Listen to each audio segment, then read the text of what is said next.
Assalamualaikum warahmatullahi wabarakatuh. Kami dari kelompok 3 ingin mempresentasikan hasil diskusi kami.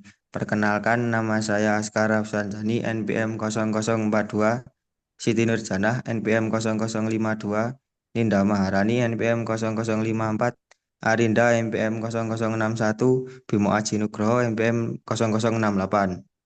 Next.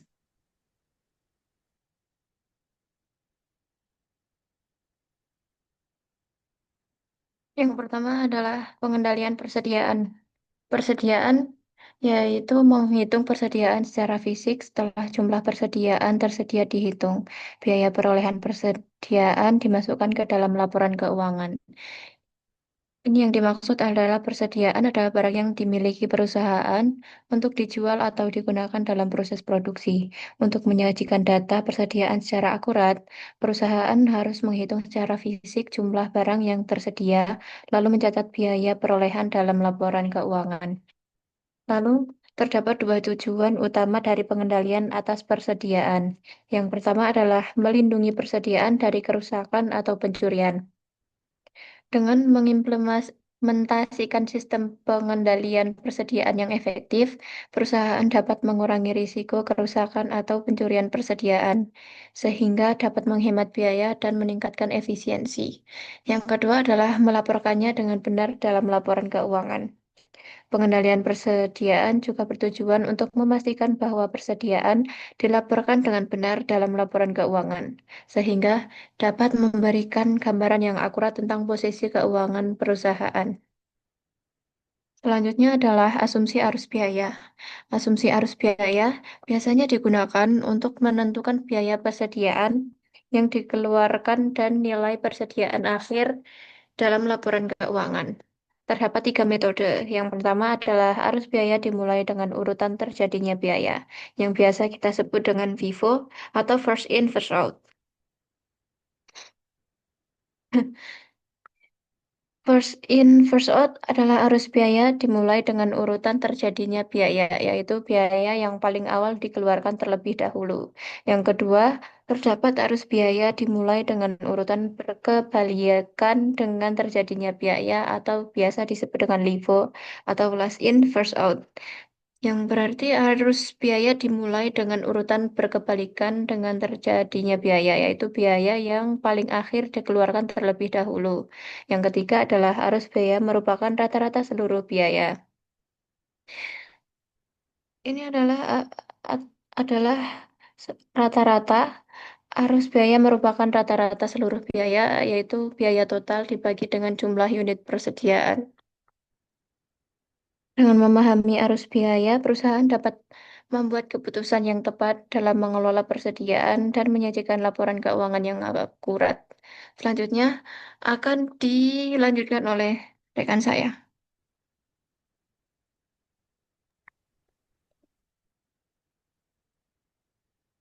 Metode biaya persediaan dalam sistem persediaan perpetual.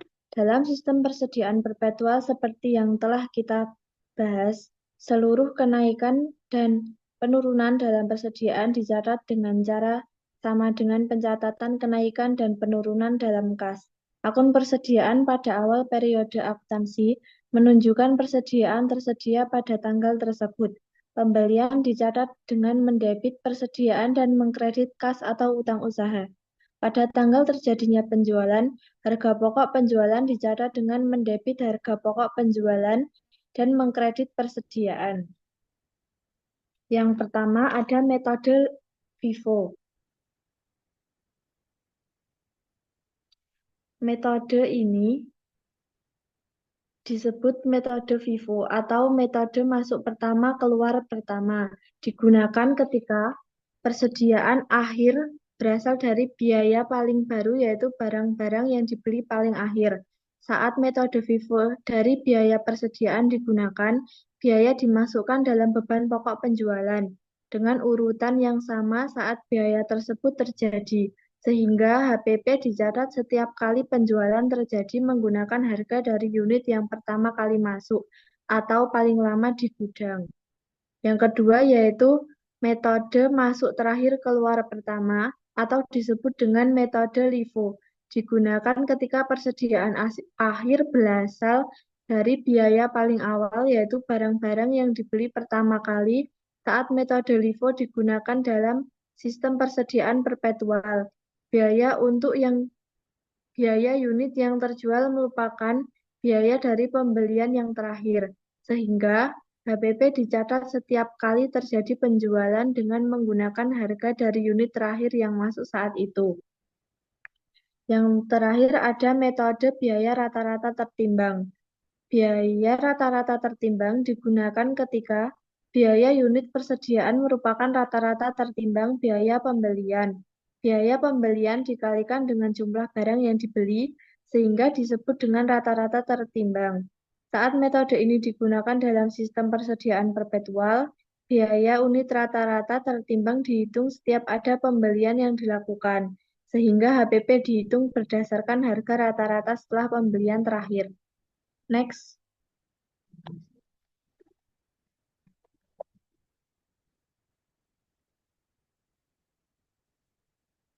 Metode biaya persediaan dalam sistem persediaan periodik. Saat sistem periodik digunakan, hanya pendapatan yang dicatat setiap kali terjadi penjualan. Tidak ada ayat jurnal yang dibuat pada saat penjualan untuk mencatat harga pokok penjualan. Pada akhir periode akuntansi, perhitungan fisik persediaan dilakukan untuk menghitung biaya persediaan dan harga pokok penjualan.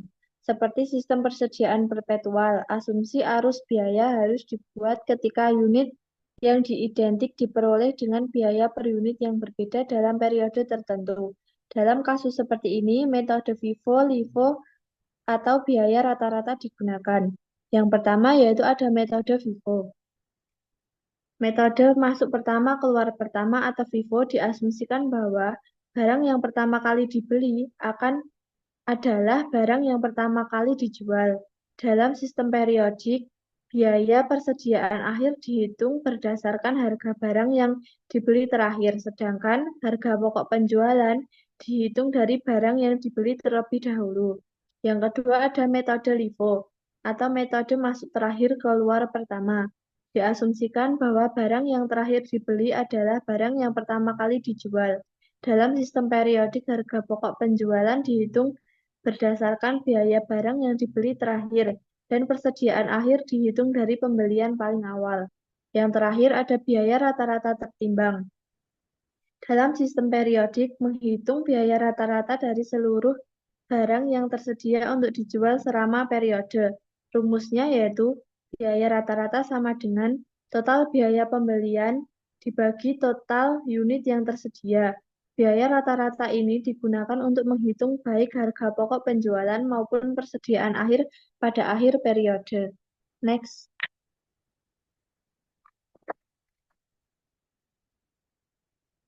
Selanjutnya akan dijelaskan oleh rekan saya. Selanjutnya, membandingkan metode biaya persediaan.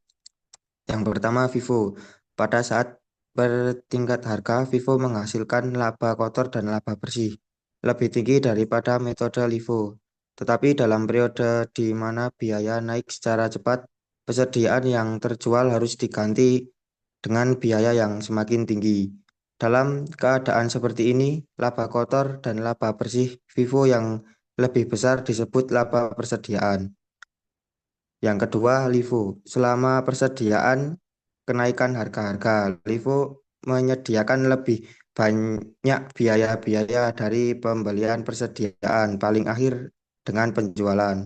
Oleh karena itu, metode LIFO berhasil menandingkan biaya saat ini dengan pendapatan saat ini. Yang terakhir, rata-rata tertimbang. Dalam metode biaya persediaan rata-rata merupakan kompromi antara FIFO dan LIFO. Pengaruh kecenderungan harga diambil rata-rata dalam menghitung beban pokok penjualan dan persediaan akhir. Next.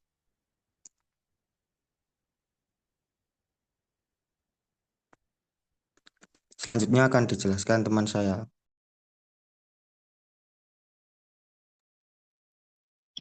Yang selanjutnya yaitu melaporkan persediaan dalam laporan keuangan. Yang pertama, ada penilaian pada nilai yang lebih rendah antara biaya atau pasar. Nilai pasar yang dimaksud adalah biaya penggantian untuk mendapatkan barang sejenis pada tanggal persediaan. Nilai persediaan ini dibuat berdasarkan kuantitas dan biasanya dibeli dari sumber pemasok yang biasa. Dalam menerapkan metode nilai pasar atau biaya yang lebih rendah, biaya-biaya penggantian dapat ditentukan dengan satu dari 3 cara, yaitu yang pertama, setiap barang dalam persediaan, yang kedua, kelas atau kategori utama dalam persediaan, dan yang ketiga, persediaan secara keseluruhan. Yang kedua, ada penilaian pada nilai yang lebih rendah antara biaya dengan nilai realisasi bersih. Persediaan yang sudah lewat dari musimnya atau rusak, kebanyakan hanya bisa dijual dengan harga di bawah harga aslinya. Persediaan semacam ini harus dinilai pada nilai realisasi bersihnya. Nilai realisasi bersih adalah perkiraan harga jual dikurangi seluruh biaya yang berkaitan langsung dengan penjualan, seperti komisi penjualan. Nilai realisasi bersih biasanya dihitung dengan mengurangi perkiraan harga jual dengan biaya pelepasan langsung. Biaya pelepasan langsung sendiri meliputi biaya penjualan seperti pengiklanan khusus atau komisi penjualan. Yang ketiga, ada persediaan di laporan posisi keuangan. Persediaan biasanya disajikan di bagian aset lancar dalam posisi keuangan setelah akun-akun piutang. Selain nilai persediaan, ada beberapa hal yang juga harus dilaporkan. Yang pertama, metode untuk menghitung biaya persediaan seperti FIFO, LIFO, atau biaya rata-rata tertimbang. Yang kedua, metode penilaian persediaan seperti biaya atau nilai pasar atau biaya yang lebih rendah. Dan yang keempat, ada pengaruh dari kesalahan persediaan pada laporan keuangan. Setiap kesalahan persediaan yang terjadi akan berpengaruh pada laporan posisi keuangan dan laporan laba rugi. Beberapa alasan kesalahan persediaan dapat terjadi termasuk sebagai berikut. Yang pertama, persediaan fisik yang ada di tangan salah hitung. Yang kedua, biaya-biaya dialokasikan tidak benar ke dalam persediaan. Contohnya metode FIFO, LIFO, dan rata-rata yang diaplikasikan secara tidak benar. Yang ketiga, persediaan yang ada di pengiriman dimasukkan atau tidak secara benar dari persediaan yang terakhir. Persediaan konsinyasi termasuk atau tidak secara benar dari persediaan. Kesalahan persediaan sering timbul dari persediaan konsinyasi pengusaha, kadang mengirimkan barang dagangan ke pedagang eceran yang bertindak sebagai agen penjual usaha.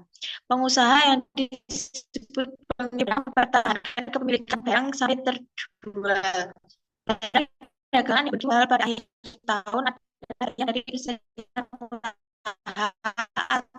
masih ada pihak penerima barang. Pada akhir tahun itu akan pedagang eceran menerima barang untuk tidak benar barang konsinyasi dalam persediaan fisiknya. Demikian juga pengusaha atau pengirim barang harus memasukkan persediaan konsinyasi ke dalam persediaan fisik walaupun persediaannya tidak tangan.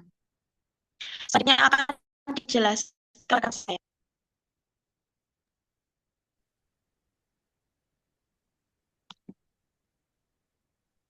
Selanjutnya adalah analisis dan interpretasi keuangan. Yang satu adalah perputaran persediaan, mengukur hubungan antara volume barang terjual dan jumlah persediaan yang dimiliki selama periode tertentu.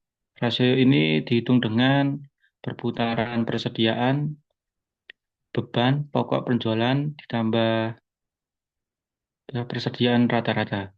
Yang kedua adalah jumlah hari penjualan dan persediaan, yaitu adalah merupakan ukuran kasar atas lamanya waktu untuk diperlukan untuk memperoleh, menjual, dan mengganti persediaan yang dihitung sebagai berikut, yaitu jumlah hari dari persediaan sama dengan persediaan rata-rata dibagi beban pokok penjualan rata-rata harian.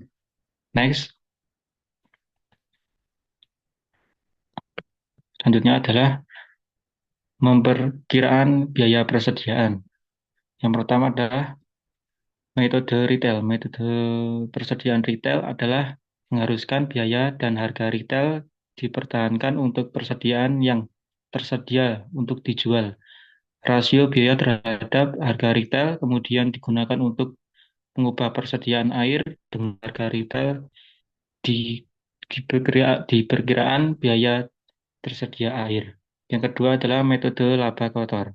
Metode laba kotor adalah merupakan perkiraan laba kotor dalam periode tertentu untuk memperkirakan persediaan pada akhir periode. Laba kotor biasanya diperkirakan dari tingkat aktual tahun sebelumnya, disesuaikan untuk seluruh perubahan yang dibuat dalam biaya dan harga jual selama periode berjalan. Next.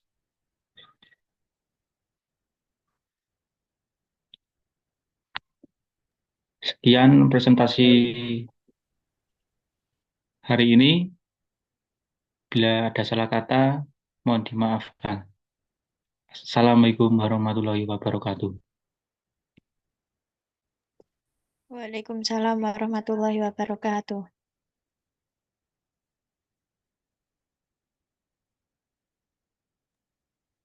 Pirang menit tok ile.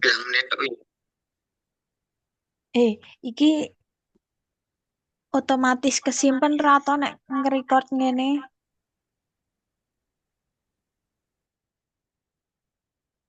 Otomatis guys, engko golek itu nak nganu nang Iki dokumen biasanya.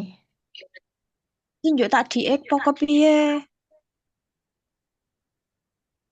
Hah? Keluar ke langsung tak diek apa kepiye li? Engko nek teko ra Iku kesimpen nganu kepiye? sih. Kuwi kan ono lek nganu Zoom iku itu. Apa? Lek menghentikan Zoom Record. record. Kata ini sih.